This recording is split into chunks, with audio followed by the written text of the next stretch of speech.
వైద్య విద్య లక్ష్యంగా ముందడుగు వేస్తున్న నీట్ అభ్యర్థులకు ఆంధ్రప్రదేశ్ ఆర్టీసీ అద్భుతమైన తీపి కబురు అందించింది.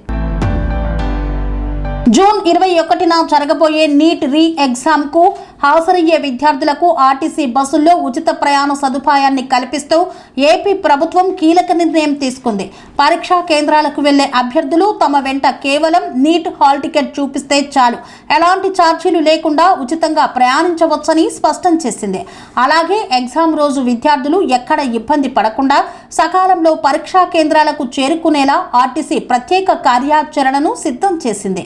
రద్దీ ఎక్కువగా ఉండే మార్గాల్లో సాధారణ బస్సులతో పాటు అదనంగా ప్రత్యేక బస్సులను కూడా నడపనుంది. విద్యార్థుల భవిష్యత్తును దృష్టిలో ఉంచుకొని వారి విజయ యాత్రకు తోడుగా నిలిచేందుకు ఏపీఎస్ఆర్టీసీ తీసుకున్న ఈ నిర్ణయంపై అభ్యర్థులు వారి తల్లిదండ్రుల నుండి హర్షం వ్యక్తం చేస్తున్నారు.